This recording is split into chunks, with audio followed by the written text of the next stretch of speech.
Ship of Theseus. This is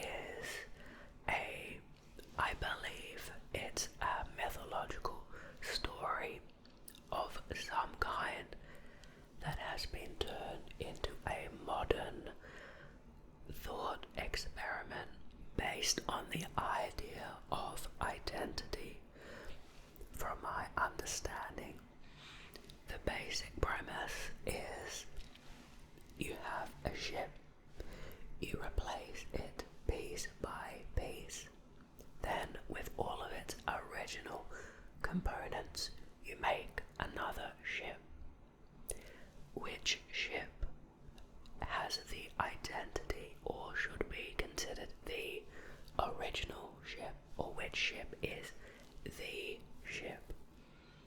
The one with all of the original pieces assembled together, or the first ship, which was replaced piece by piece, but perhaps for the thought experiment remained in the same location.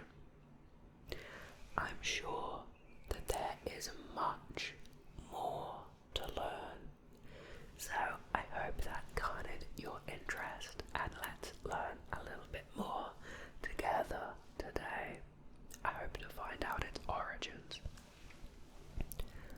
Also, if you want to watch all of my videos without the YouTube advertisements, you can watch them over on my Patreon, which allows me to focus more time on YouTube and less time working. Okay, now we have the Ship of Theseus.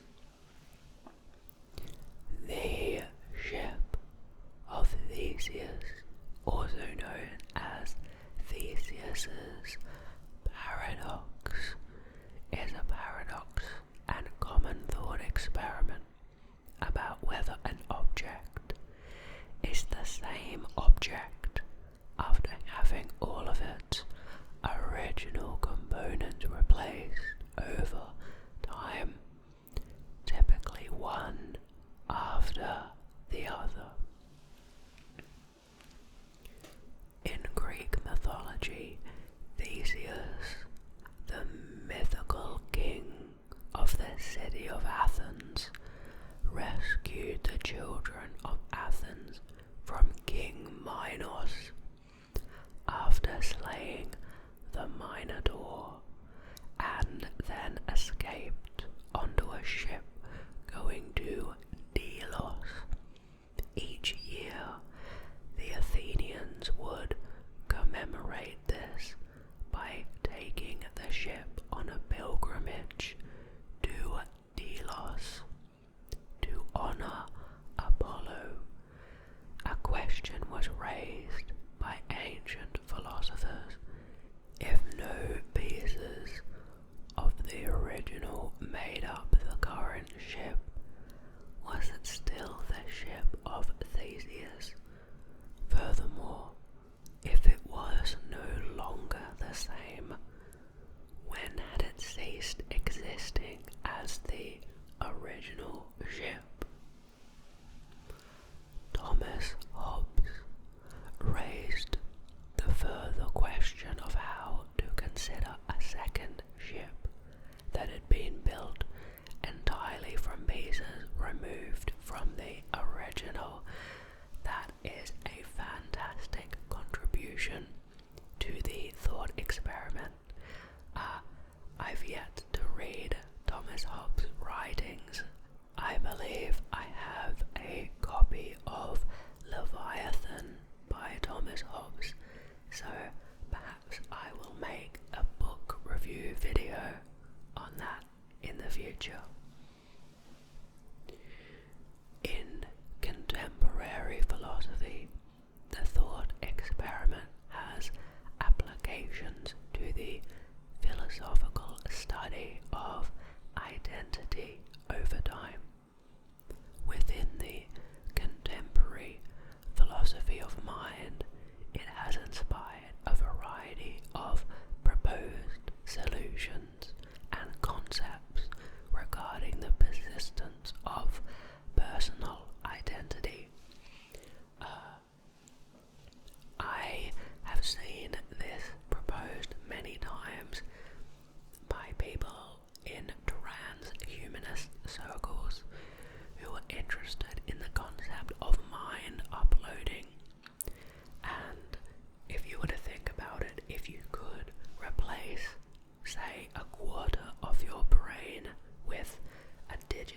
substrate, and you continue to feel the same, would you still be you if you then slowly replace more and more of your brain until your brain was entirely digital? Something I've thought about, and it's probably a question for the future. I don't know how far in the future, but it's an interesting one to think about, and this is definitely directly applicable as a thought experiment to that. Now to the history behind the thought experiment. In its original formulation, the Ship of Theseus paradox concerns a debate over whether or not a ship that has had all of its components replaced one by one would be the same. The account of the problem has been preserved by Plutarch in his Life of Theseus. Interesting, so that is our earliest preservation of the account, I guess. And here is the excerpt. The ship wherein Theseus and the youth of Athens returned from Crete had 30 oars, and was preserved by the Athenians down even to the time of Demetrius Valerius, for they took away the old planks as they decayed, putting in new and stronger timber in their places, insomuch that the ship became a standing example among the philosophers for the logical question of things that grow, one side holding that the ship remained the same, and the other contending that it was not the same. Reminds me of, I believe it was Heraclitus that proposed the statement that you can't step into the same river twice. Something that is frequently on my mind because he, of course, influenced the Stoic school of thought. In fact, right there, off screen, on my library shelf, I have Heraclitus' fragments which contain that quote. Now, as we said before, Thomas Hobbes made a significant contribution. So let's move over to his section. Over a millennium later, the philosopher Thomas Hobbes extended the thought experiment by supposing that a ship custodian gathered up all of the decayed parts of the ship as they were disposed of and replaced by the Athenians, and used those decayed planks to build a second ship. Hobbes then posed the question of which of the two resulting ships, the custodians or the Athenians, was the same ship as the original ship. Now we have an excerpt from Hobbes of Identity and Difference. For if that ship of Theseus, concerning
is the same, then it is numerically another ship. And if part of the matter remains and part is changed, then the ship will be partly the same and partly not the same. Okay.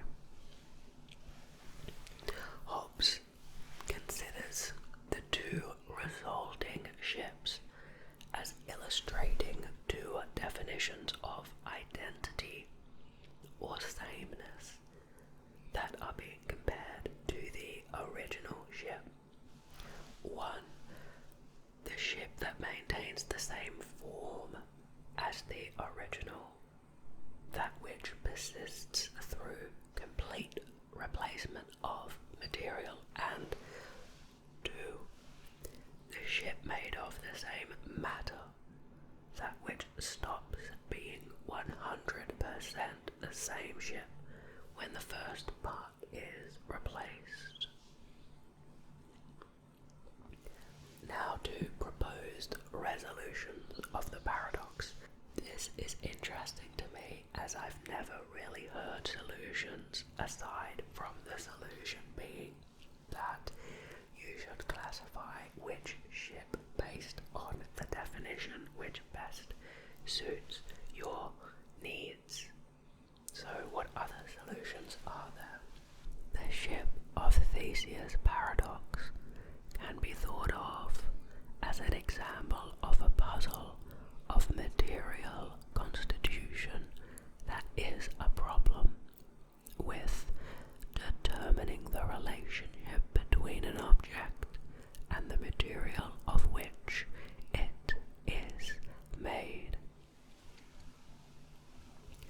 The solution, entitled Constitution is Not Identity, according to the Stanford Encyclopedia of Philosophy, the most popular solution is to accept the conclusion that the material out of which the ship is made is not the same object as the ship, but that the two objects simply occupy the same space at the same time.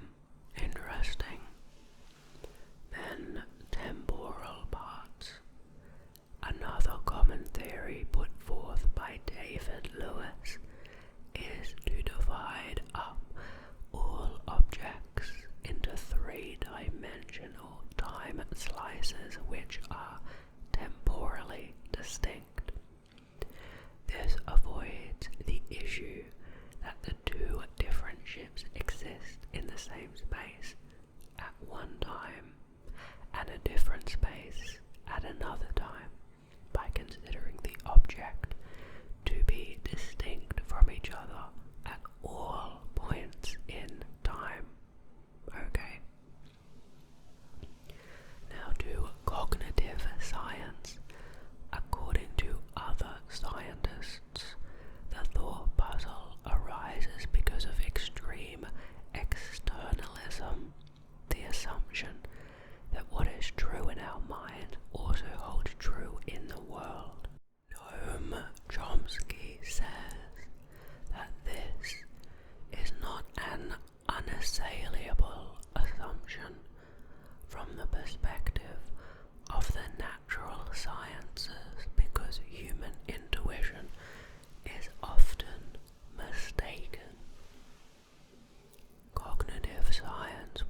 sounding theory. According to the Stanford Encyclopedia of Philosophy, the deflationist view is that the facts of the thought experiment are undisputed. The only dispute is over the meaning of the term ship, and is thus merely verbal. American philosopher Hilary Putnam asserts that the logical primitives themselves, and in particular the notions of object and existence, have a multitude of different uses rather than one absolute meaning. This thesis that there are many meanings for the existential quantifier that are equally natural and equally adequate for describing all the facts is often referred to as the doctrine of quantifier variance. Okay, a lot of jargon there, definitely. Now to continued identity theory.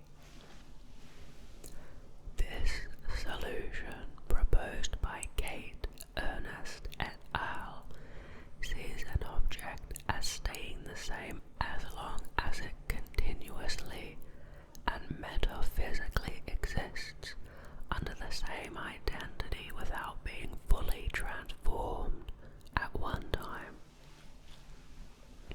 For instance, a house that has its front wall destroyed and replaced at year 1, the ceiling replaced at year 2, and so on, until every part of the house has been replaced, will still be understood as the same house.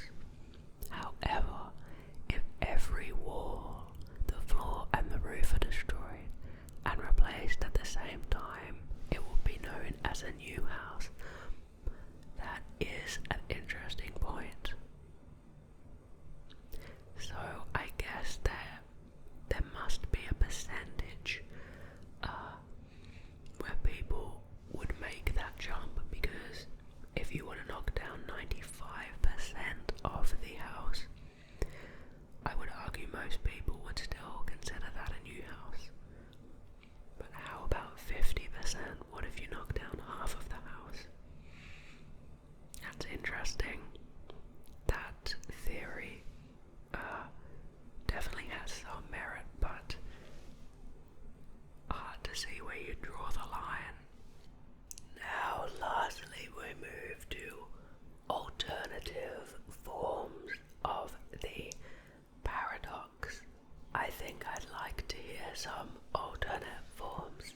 In Europe, several independent tales and stories feature knives of which the blades and handles had been replaced several times, but are still used and represent the same knife. France has Ginot's knife, or Ginot's knife. Apologies for pronunciation. Spain uses Ginot's knife as a proverb, though it is referred to simply as the family knife. And Hungary has Lajos Kusov's, the pocket knife. Several variant or alternative statements of the underlying problem are known, including the grandfather axe and trigger's broom, where an old axe or broom has had both its head and its handle replaced, leaving no original component.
adjourning forest that is considered sacred. That is fascinating, and I think I did hear about that when I went to Japan last year. In the United States, a man claims to own the axe that George Washington used to cut down the cherry tree, but the axe handle has been replaced twice, and the axe head has been replaced once. I can see the dilemma there. Thank you so much for watching this video. I hope that you feel relaxed